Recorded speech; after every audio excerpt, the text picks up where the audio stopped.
So how will Meghan Markle and Prince Harry actually lose their titles? Well, I'm going to give you an in-depth, step-by-step guide as to how this is going to happen. So make sure you subscribe to this channel and stay tuned for more details in this Daily Nerd starting right now.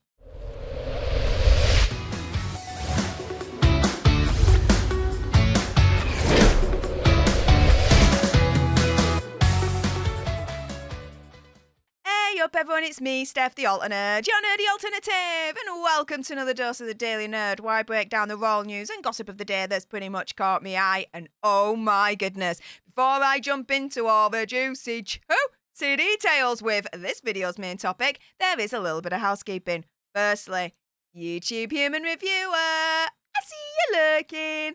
I'm not going to say any trigger words or anything that's going to offend your ear holes. And to everyone else awesome enough to have clicked on this video, hey up, how y'all doing? If you've got some very strong opinions as to whether Harry and Meghan should keep or lose their titles, and I bet you do, then make sure you send me a super thanks. It's just below this video right here. We can have a conversation about this because it does guarantee a response from me. And, oh yeah. Let's jump into this one, shall we? Now, just to quickly set the scene, this whole issue of Harry and Meghan losing their titles seemed to be agreed upon on both sides of the political aisle. So we've got Tory MP Bob Seeley, so for my American alternates, you can consider him a conservative, who has proposed a private members bill to essentially strip Harry and Meghan of their royal titles. This private members bill, its aim is to amend an existing piece of law in order to do this. Only thing is, it looks like he's been beaten to a punch by someone on the opposite end of the political aisle, Labour MP Rachael Maskell, that for my American alternates out there, you can consider her a Democrat of sorts. She already has a bill going through Parliament, and it's this. The removal of titles bill. So what is this all about? What is its aim? So the bill is to give the monarch, so in this instance, King Charles, powers to remove titles, to provide that such removals can be done by King Charles on his own initiative, so whenever he wants, or following a recommendation of a joint committee of Parliament and for connected purposes. So, in other words, guys, this bill is going to give either King Charles or Parliament the power to remove titles whenever they want. Oh, yeah. Prince Harry and Meghan better be shaking in their boots right now. So, whereabouts is this bill at the moment in our political process? Well, it's currently in the first part, which is the House of Commons. It's had its first reading and it's now on its second reading. Now, you see here all these stages, okay?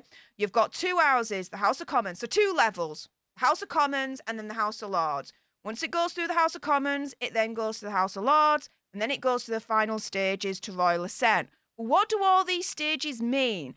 This is where I'm now going to explain the step-by-step, in-depth guide as to essentially how Harry and Meghan are going to lose their titles. How is this bill going to be passed? What's going to happen to it as it goes through our political process in order for it to be made law? Well, the first thing is, when is this second reading going to take place? Well, it's going to take place on the 24th of November 2023. What is the first and second reading to begin with? Well, this is the legislative process as dictated by our official government website, gov.uk. Bear in mind that all these stages that I'm about to go through, apart from the Royal Ascent, goes through both houses the same way. House of Commons and the House of Lords, all right? So the first reading that's already done is purely a formal stage. So it's just when the bill is read out. There's no debate, it's just read out, and that's it, okay? It's like a little bit of a story time in the House of Commons or the House of Lords. Then it goes through the second reading. So the second reading in the House of Commons, like I said, that's going to be in November this year.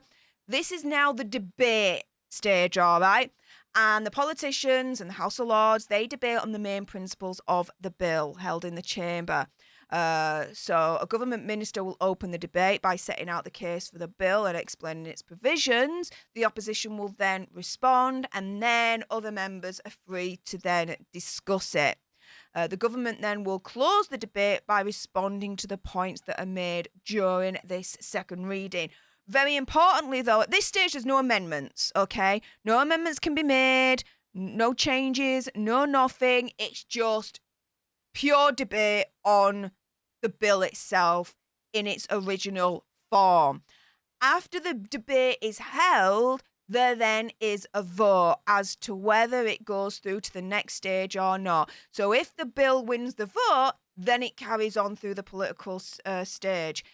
If it doesn't, then that's it. The bill is dead in the water. It's done. It's finished. However, it's very, very rare at this stage that they vote against the bill and then it becomes dead. So the expectation is that it'll go to the next stage after November, which is the committee stage. Now, this is where they get really in depth. They go line by line through it all, okay? And so at this point, this is where amendments can be tabled, where changes can be proposed, and they can either be accepted or not. Then at that stage, once it's all done, we go to report stage. So only amendments are discussed. So any amendments that actually happen during this particular stage in the committee stage, the amendments solely then are discussed at the report stage. Now, if none are actually tabled during the committee stage, then this is just purely formality. But generally speaking, there are amendments. So the amendments are discussed during the report stage. And then we go on to the third reading. So this is another general discussion of the bill. Takes place immediately after the report. No amendments are possible. Done. Dusted, okay? In the Lords, the third reading will take place on a later date and tidying up amendments can be tabled. So then what happens?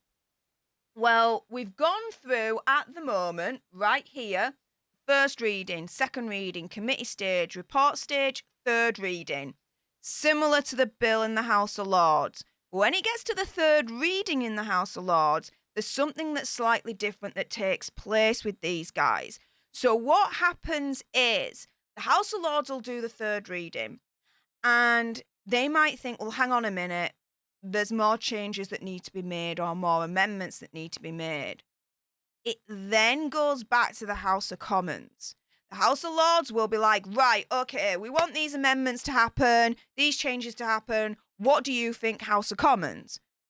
Goes through what's pretty much called a ping pong stage at that point. The bill goes back and forth until both houses, the Houses of Commons and the Houses of Lords, agree to the bill in its entirety. Once they agree to the bill in its entirety, that then goes on the desk in front of the eyeballs of King Charles, and it goes to what's called Royal Ascent. Now, what is Royal Ascent? Well, this is, once it's gone through the Houses of Commons and the Houses of Lords, and they've both signed off on it and they're both Gucci on it, it's ready to be put into law.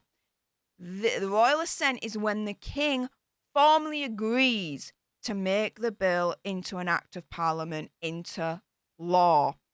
So at that stage, we've got, goes through Houses of Commons. It gets read, it gets debated, there's amendments, it gets finally read, and then it goes to House of Lords. Similar situation, but then right at the end, the bill gets ping-ponged back and forth until both houses are happy with it. It then goes to King Charles, he signs it, goes into law.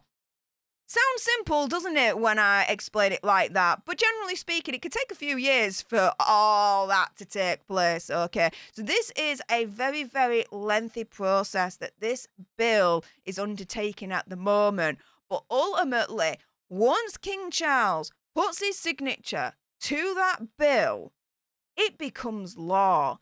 And that is ultimately how Prince Harry and Megxie are going to lose their titles. With that being said, if you appreciated this very in-depth video and you want more, believe me, of course there's gonna be more, then make sure you subscribe to join our alternate tribe.